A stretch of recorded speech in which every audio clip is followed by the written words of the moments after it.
महत्वना समाचार। प्रदेश प्रमुख जीतू वाघाणीए पक्षमांथी छबील पटेलने सस्पेन्ड करी दीधा छे। भानुशाળી हत्या केसनो मुख्य आरोपी छबील पटेल मानवामां आवे छे, त्यारे तुरंत ज एक्शन लेता भारतीय जनता पार्टीए हवे पक्षनी छबी ना खरडाय ते हेतुथी छबील पटेलने सस्पेन्ड करी दीधा छे। उल्लेखनीय छे कि गईकाले सांजे जे प्रमाणे पोलीस क्राइम ब्रांच तरफथी जे प्रमाणे निवेदन आव्युं हतुं, जे प्रेस कॉन्फरन्सनुं आयोजन करवामां आव्युं हतुं, तेमां स्पष्ट खुलवा पाम्युं हतुं के आ जे केसना आरोपी छे तेमां मुख्य षड्यंत्रकार तरीके छबील पटेलनुं नाम सामे आव्युं हतुं अने त्यार पछी भारतीय जनता पार्टीए आजे आ पगलुं लीधुं छे।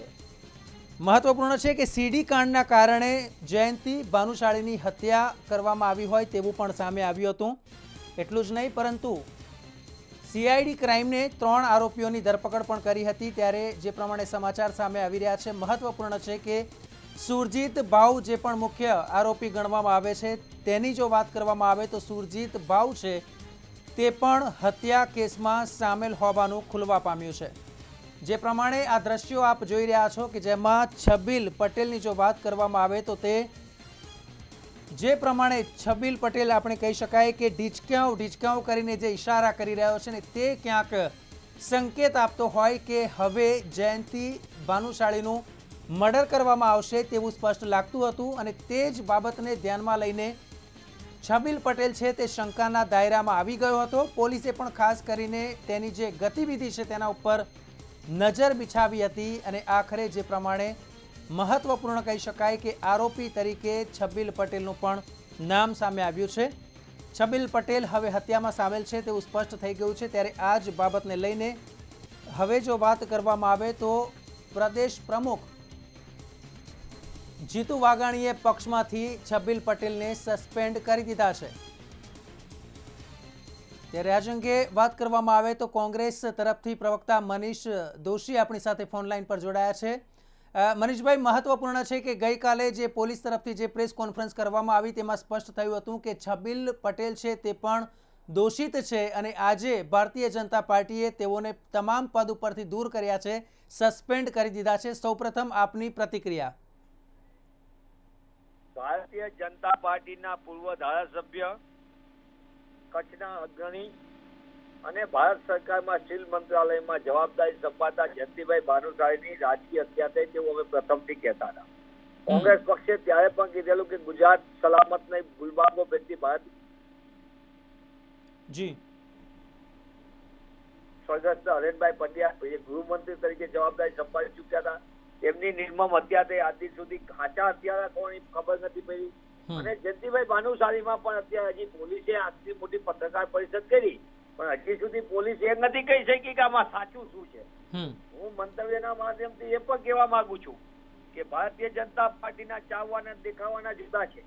એમને દેખાવ પૂરતા ત્યાં છબીલભાઈને સસ્પેન્ડ કર્યા પણ હકીકત એ જીતુભાઈ વાઘાણી અને ભારતીય જનતા પાર્ટી ગુજરાતની જનતાને જણાવે કે આ ખરેખર હત્યા પાછળનો હેતુ શું છે, હત્યારા સાચા કોણ છે અને ખરેખર શેના માટે હત્યા થઈ। કારણ કે જયંતિભાઈ ભાનુશાળી સાથે નલિયાકાંડના પણ તાર જોડાયેલા હતા, બીજા બી મનીષભાઈ જે પ્રમાણે આપણે વાત કરી, એક સવાલ મારે આપને પૂછવો છે કે ક્યાંક ને ક્યાંક જે સીડી કાંડ હતું તેને અને અન્ય કેટલાક નેતાઓના નામ ના ખુલે તે માટે પણ આ હત્યા કરવામાં આવી હોય તેવું આપને લાગી રહ્યું છે?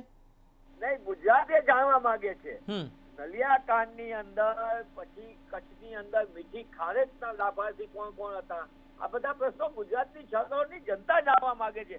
ચાલ ચલણ ને ચરિત્ર ને ચહેરાની મોટી વાતો કરનાર ભારતીય જનતા પાર્ટીનો ગુજરાતમાં ચહેરો ખુલ્લો પડી ગયો છે। ભારતીય જનતા પાર્ટીના પ્રદેશ અધ્યક્ષને સાચી હકીકત ગુજરાતની જનતાને જણાવવી જોઈએ કે હકીકતમાં હત્યા પાછળનો હેતુ શું હતો, હત્યા કરનારા સાચા કોણ છે। કારણ કે આમાં હરેનભાઈ પંડ્યા વખતના હત્યારા હજી સાચા કોણ એ ખબર નથી। એટલે ભારતીય જનતા પાર્ટી ઉપર સવાલ ચોક્કસથી ઉઠી રહ્યા છે। નિશ્ચિતપણે એની સરકાર જે સલામત ગુજરાતની ગુલબાગો વ્યક્તિ ભારતીય જનતા પાર્ટીમાં ભાજપના જ વરિષ્ઠ આગેવાનો સલામત નથી। જી બિલકુલ, જી બિલકુલ મનીષભાઈ, આપનો આભાર। ફરી એકવાર આજ બાબત ઉપર આપની સાથે ચર્ચા કરીશું। આપનો આભાર। તો જે પ્રમાણે ડોક્ટર મનીષ તરફથી જે પ્રતિક્રિયા આવી છે, કોંગ્રેસ તરફથી પ્રતિક્રિયા આવી છે, આ જ મુદ્દા પર જો ચર્ચા કરવામાં આવે તો વાત કરીશું આગળ। વીરેન મહેતા અમારા સંવાદદાતા ગાંધીનગરથી જોડાયા છે। વીરેન, મહત્વપૂર્ણ છે કે આ કેસની જો વાત કરવામાં આવે તો ખૂબ જ સંવેદનશીલ કેસ માનવામાં આવતો હતો, એટલા માટે કારણ કે છબીલ પટેલની જો વાત કરીએ તો ભારતીય જનતા પાર્ટીના નેતા, જયંતિ ભાનુશાળીની વાત કરીએ તો એક સમયના અબડાસાના ધારાસભ્ય, પરંતુ સમગ્ર મામલો છે એ એક મહિલાનું જે સીડી કાંડનું પ્રકરણ સામે આવ્યું છે તેને લઈને ચર્ચાનો વિષય બન્યો હતો। ત્યારે ગાંધીનગરમાં અત્યારે કયા પ્રકારની ચર્ચા ચાલી રહી છે? જે ચોક્કસ જણાવી દઉં કે જે રીતે છબીલ પટેલનું નામ આ કેસમાં ખુલ્યું છે, જયંતિ ભાનુશાળીને જે હત્યા થઈ છે તેમાં જે ભાજપના જ બીજા નેતા છબીલ પટેલનું નામ ખુલ્યું છે।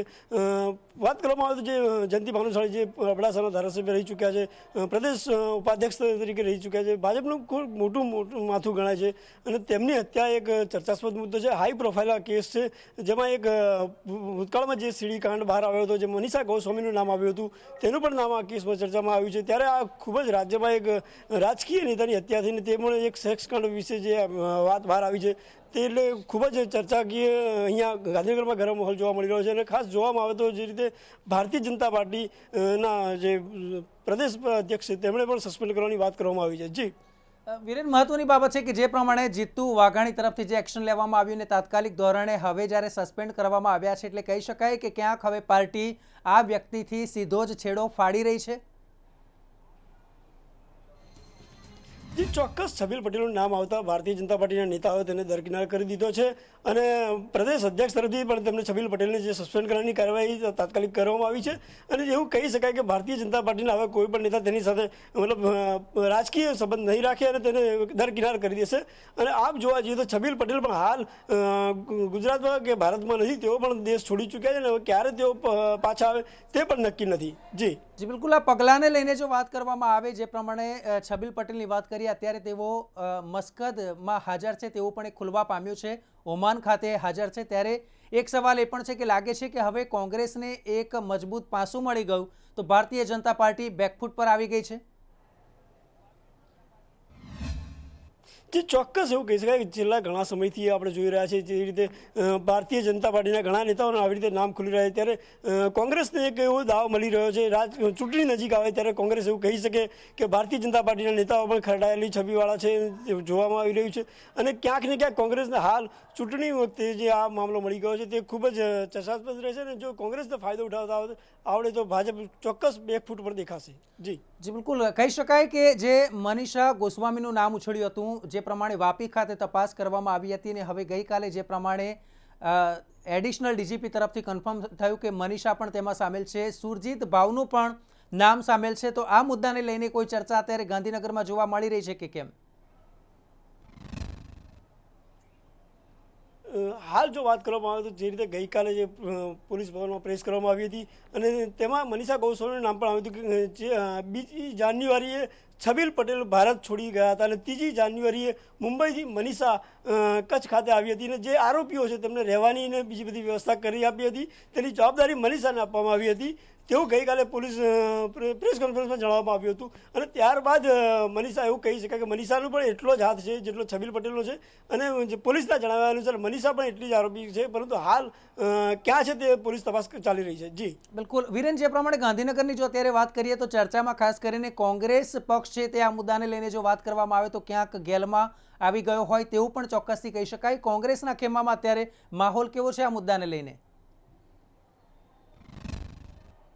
ચોક્કસ એવું કહી શકાય કે કારણ કે ભૂતકાળમાં છબીલ પટેલ પહેલાં કોંગ્રેસમાં રહી ચૂક્યા છે અને કોંગ્રેસ છોડીને ભારતીય જનતા પાર્ટીમાં આવ્યા હતા, ત્યારે જે હાલ જે મૃતક છે જયંતિ ભાનુશાળી તેમને ગમ્યું નહોતું અને ત્યારથી બંનેને બંદૂક થયા હતા અને હાલ કોંગ્રેસ ગેલમાં હોય સ્વાભાવિક છે કારણ કે ભારતીય જનતા પાર્ટી જે રીતે બેકફૂટ પર હવા આવશે અને તેને લઈને જે રીતે ભારતીય જનતા પાર્ટીના નેતાઓની છબી પ્રજામાં ખરડાઈ રહી છે તે રીતે ચોક્કસ કોંગ્રેસ એવું કહી શકાય ગેલમાં આવી રહી છે। જી બિલકુલ, તો વીરેન આભાર સમગ્ર માહિતી આપવા બદલ। તો જે પ્રમાણે અમારા સંવાદદાતા ગાંધીનગરથી વીરેન મહેતા જોડાયા હતા અને તેમણે બહુ સ્પષ્ટ માહિતી આપી છે કે ભારતીય જનતા પાર્ટી અત્યારે બેકફૂટ પર આવી ગઈ છે, તો કોંગ્રેસ માટે આ એક મુદ્દો મળી ગયો છે કે જેને લઈને તેઓ જનતા સમક્ષ જઈ શકે અને કોંગ્રેસની છાપ વધારે સારી છે તેવી વાત કરી શકે।